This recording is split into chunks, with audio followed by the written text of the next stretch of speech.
American way. Throwing bets like haymakers. UFC fight night, no faking these heartbreakers. Punch stats, bankrolls, and scorecards never fold. Etoft21Sports talking bold like this catch and go. Eric saying underdogs got swagger. Weight counter champs got a clan and jaw won't stagger. Money on the line, bets as sharp as a dagger. Hot cops, bling, flashing lights, heavyweight bagger. Etoft21 clash of minds, no surprise. Eric Braid in the ring, shouting on, shooting high. Fight night dreams, cold cash gleam in their eyes. Betting broad, UFC calls on the podcast sky. We've reached the part of the podcast. Can be talking some UFC, and who better to come on than Wade, aka Top Flight Wagers. Wade, how you doing this lovely frigid evening?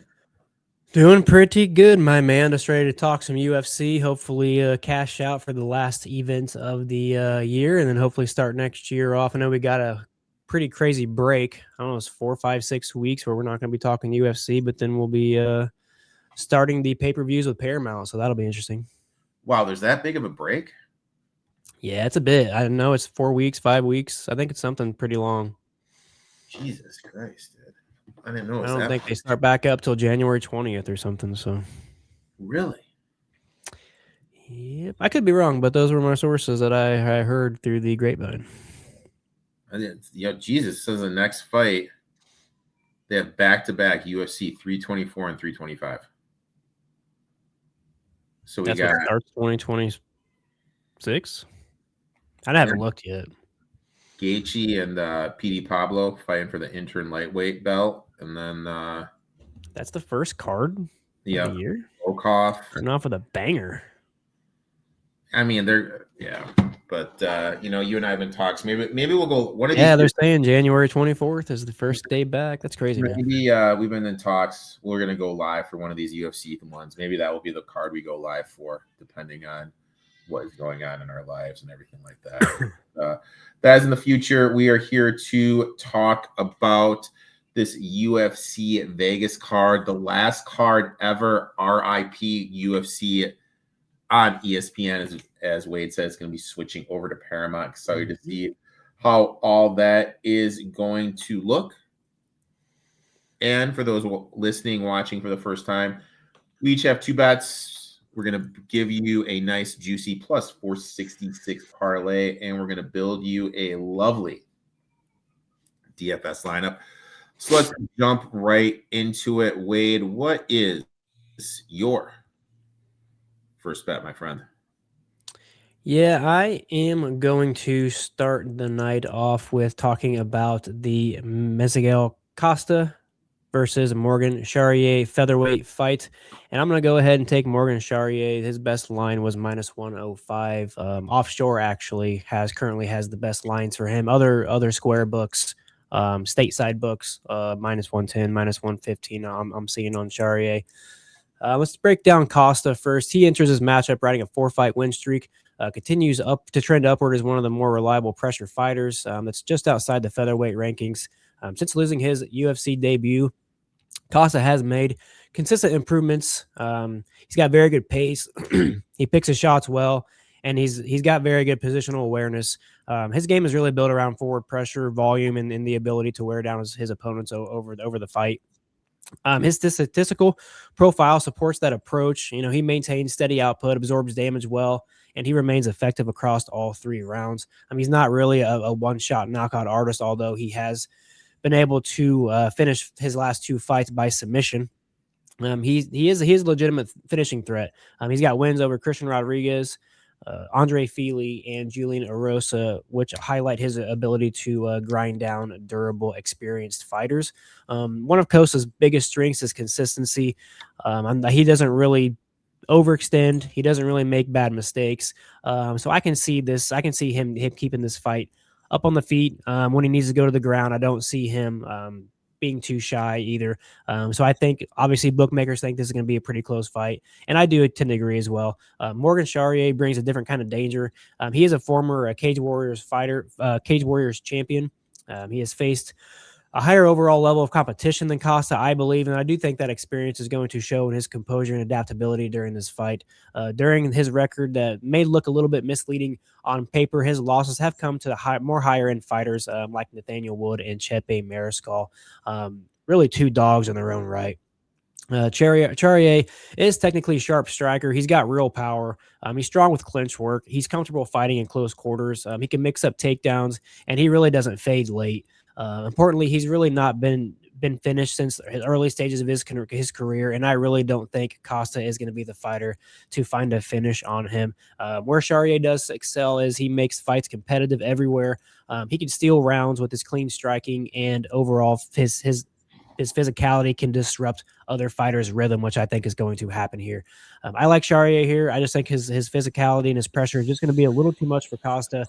I like him to start a little win streak himself here and stop Costa's 4-fight win streak.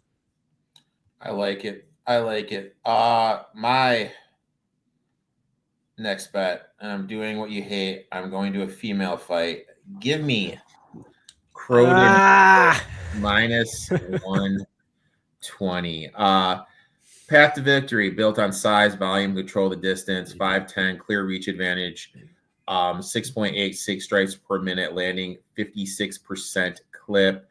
I think those numbers can overwhelm Santos if the fight stays standing. On tape, Melissa has shown a Muay Thai-based striking game, works behind a good jab, mixes in body kicks, carries legit finishing power. Something we saw firsthand with her stoppage win over Labosa in her UFC debut. Croden, I think she's going to be able to dictate range, opponents struggle to safely close the distance while absorbing clean shots. That's critical in this matchup because Santos relies heavily on her cramping to be effective.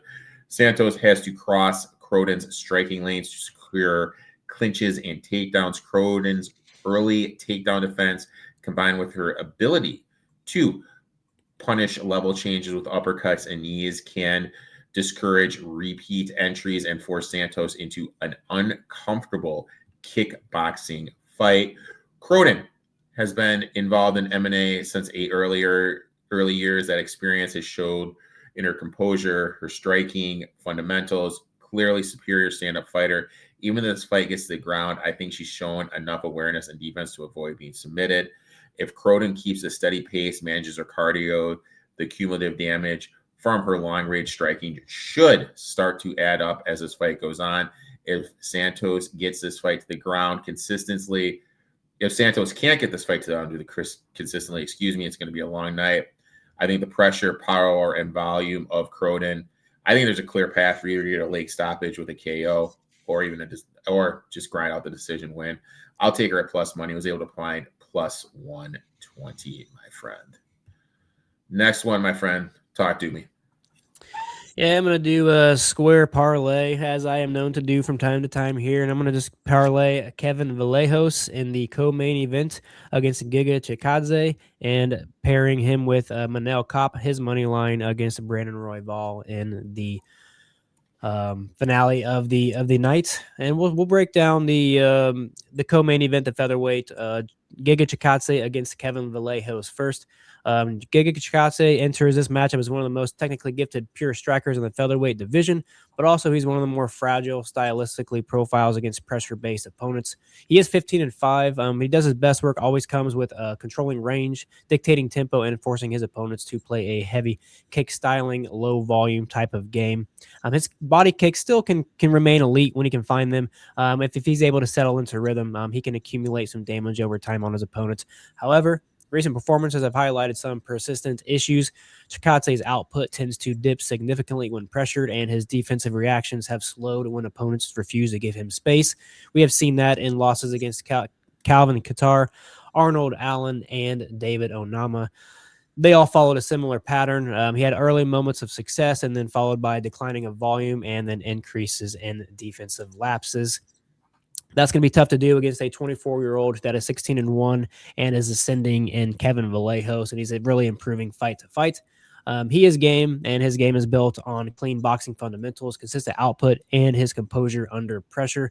One thing is clear, Kevin Vallejos has a rematch lined up with Jean Silva to come. His only loss to his career has been to Jean Silva, and he knows he has a path to get to him, and his only path is beating everybody in his way, and I think that's what's going to happen here. Vallejos' striking numbers reflect his style. He lands too powerful, too much for Chikadze, and I think Chikadze is washed. Give me Vallejos to either win this by a decision, or I can see a late finish in round 2 or 3. Possibly playing Vallejos inside the distance. I think that's a pretty good number. That might not be too bad of a look, but one thing is true, Chikadze has never been knocked out, so I don't hate the double chance on Chikadze going to this decision with a knockout, but I think that's probably too juicy. So that's why the reason why I'm mainly just going to parlay him. I think it's the safest play. I don't think there's really a play. You could play a play on his knockout, but I don't know. I just respect Chikadze enough to fight off that knockout. And then we'll jump over to the main event here. Brandon Royval is a fighter you really don't want to go against. If you look at his career pattern, when he loses a fight, he has always bounced back and won his next one. He enters right now as a number 2 ranked flyweight with a 17-8 professional record. He's got one of the most chaotic profiles in the UFC. He's taken a lot of damage in his last few fights, but his style is really built around pace and volume and disorder. He really thrives in the chaos and long exchanges, extended scrambles, and moments where structure just breaks down and he finds a moment to put damage on you. Few flyweights are really willing to trade position for position in pursuit of damage against him. So I think one fighter that will do that is Kopp. I think Manel Kopp is one that is willing to stand and strike with Royval. I don't think either one of them are going to want to go to the ground here on this, so I do think they both are going to stand up on the feet. And look, Manel Kopp enters as the number 6th flyweight ranked. He is 21-7, so he has a lot of experiences outside of the UFC. And I do think he is entering possibly the best phase of his career right now. He had an inconsistent start to his UFC tenure, but he has won 6 of his last 7 bouts, including back-to-back finishes, and I think he has looked far more composed in those 2 fights. At 5'5", he's got a 68-inch reach. I think he uses his compact frame really well to generate explosive power.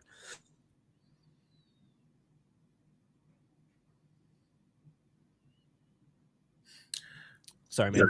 You okay, dude? You okay? You okay, man? I'm on the low end of being sick, so I'm just getting through the end of being sick. That's small.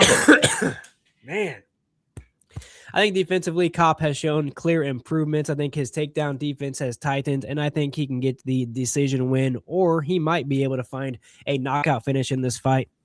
Look, this is a 5-round fight, which should play into the hands of Royval, but I think Kopp might be a little too dangerous for him. I think he can find a finish in the 3rd, 4th, or 5th round of this fight. I like him. I'm really interested to see that main event and how that fight plays out and everything, and how Brandon rebounds from his last fight. My next one, very intriguing matchup. This is the fight, I know it sounds crazy, that I'm most excited for, and you're gonna tell me I'm crazy for taking this. I'm taking Gibson here, plus 170. Let me start off. I love Bobby Green. He's been a staple of the division for a long time, but this matchup feels like it's just coming at the wrong point in his career. At this stage, the question isn't his skill, it's his durability, especially against a younger, more explosive opponent. Gibson steps in to the UFC on short notice, but nothing about his background suggests he's unprepared. Clean, aggressive kickboxer who's comfortable fighting in the pocket, generates power with his frame. He's faced solid competition throughout his career, including competing under the Bellator banner. I don't think he's going to be overwhelmed by this moment. What really stands out with Gibson is his grappling foundation. His takedown defense is strong. He can sprawl well. He creates scrambles. He's excellent taking the back, getting top position. He's physical. If Gibson finds top control, this fight can swing quickly. Matchup largely comes down to whether Gibson can, you know what I mean? Not real. How can I word it? Gibson can get the fight to the mat, force exchanges where the pressure matters. Green is crafty, still slick. He'll have his moments, but at 39 years old with recent damage in his record, asking him to consistently absorb power shots over multiple rounds is a big ask. Gibson isn't a wide-eyed prospect, 30 years old, composure, patient, understands how to pick his spots. If he can avoid early mistakes and doesn't force a finish too soon, his athleticism and physicality should bring to show as this fight wears on. If Gibson can push the pace, mix in some takedown attempts, make Green work defensively, I expect the momentum to shift by the second round. The pressure, the power, the positional control, give him a real path. At plus 170, I think this offers legit value, barring something unexpected. He looks slightly better across multiple phases of the game right now. I'll take the underhog here, Gibby, at plus 170. Let's go. Gibson Jr. Whew. Don't hate, Fancy. Fancy.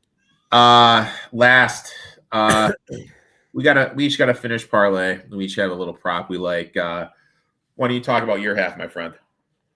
Yeah, we need to hit one of these. I think it's been a couple weeks since we've hit one of these, so let's get back to business here. I'm gonna go with Steven Asplund with the knockout TKO.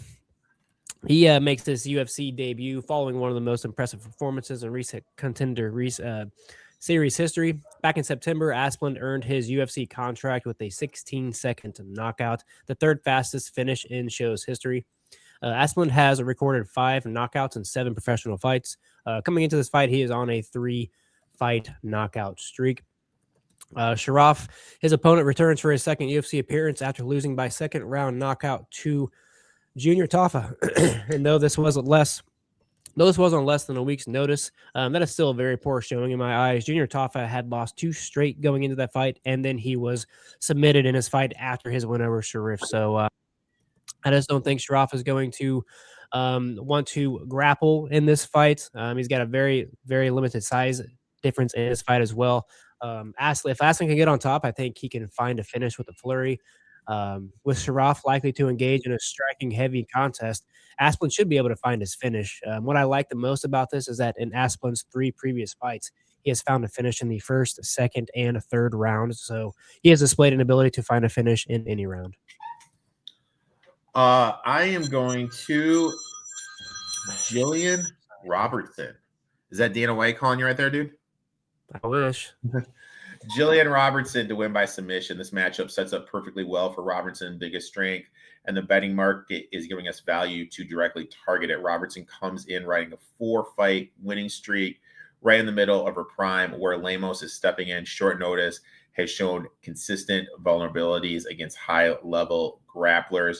Robertson's submission game is elite. Over half her career wins have come by tap out. She's one of the most active takedown artists in the division, thrives on scrambles, transitions smoothly from control to submission attempts, and once she gets top position, she really wastes it. This isn't just a grappler who holds, who's consistently defending arm bars, triangles, and back takes on the other side. Lamos's grappling defense has been a clear issue. She's been submitted multiple times in the UFC, and even when she survives, she can be controlled for long stretches. We've seen her struggle to get back to her feet against pressure grapplers, and once she's put on her back, her defense reactions tend to slow as the fight goes on. Stylistically, this is a matchup. Lemos is dangerous on her feet, but once Robertson has shown that she's able to get this in the ground, I only think it's a matter of time. So Robertson via sub is mine. You can find this at plus 466 at our friends on BetMGM. Let's go ahead and let's pull up the old. Come on, Jillian. She's got to get it for us, man. We need it. The old DraftKings lineup. Let's go ahead and pull her up. Boom. Boom. It is slowly coming. Comcast is being so Comcastic right now. Where is it? Ooh. The browser can't access your screen. That's what it is saying on my StreamYard right now. Let me try it again. Dude, I'm telling you, StreamYard did this update, dude, and I'm just putting it nicely. It sucks. That's why I don't pay for StreamYard. Here we go. Well, I'm not fancy like you. We got it up here. I use the free stuff, man. Come on now. OBS. You got to use the OBS. That's too advanced for an old timer like I know you tried OBS. Too advanced for an old timer. It is too advanced. I can't say I love it either. All right. So let's go ahead.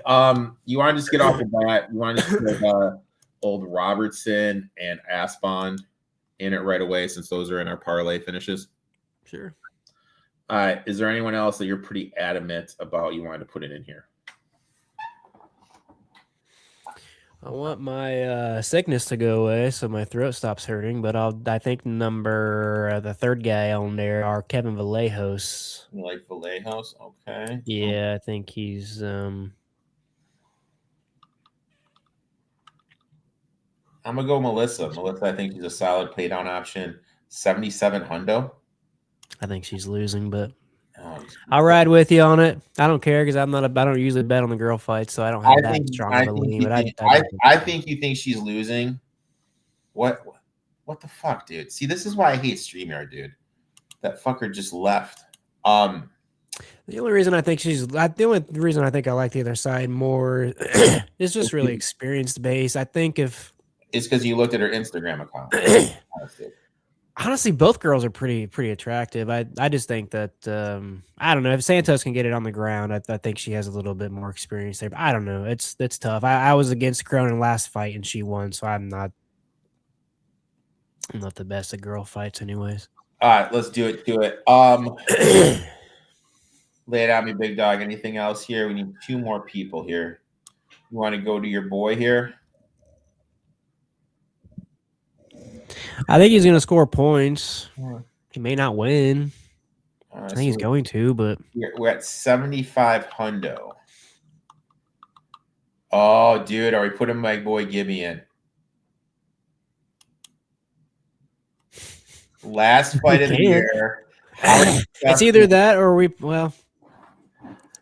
I was gonna say we could do Royval. I like the price. I like his points because he always lasts long in fights. He always gets good volume. He gets takedowns, but I have a fear he could get knocked out, and that could stop his points. All right, so let's go ahead. We got Robertson, Asphalt, your boy Varejos, my girl Melissa. Is Green gonna win another fight in his career? No, he's done. Lance Gibson and your boy. How much money we got left? We got nothing. Oh, we got 300 left. 300. That's fine. That's good. That's good. Boom. Let's enter this bitch. Melissa Croden. Checking my. You better get us 100 points. We're in, dude. We are in. We need it. Boom. So there you have it.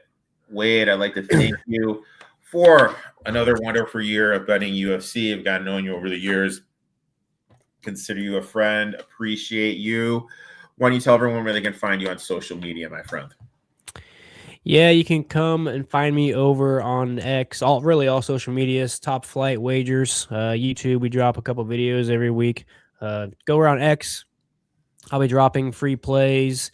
We've got a couple free article plays coming out. So if you guys want, go check out bettersinsider.com, and you can front and center right now is my UFC article. You can get 2 underdog slips that I have posted on there, plus a free play that we did not talk about on this card. So yeah, go grab that. Also go over to eatwatchbet.com, and you can grab my 2 NFL anytime touchdown props that I just dropped today. So go check out both of those. And yeah, I always appreciate you having me on, man. I think next year we're gonna do things a little bit differently. We might try to do some live stuff, but I think it'll be good. Looking forward to that. Give that man a follow, and we'll be back on the 23rd, dude. I'll see you in a month, man. I'll see you in a month, dude. Good luck, brother. We'll talk, man. See ya.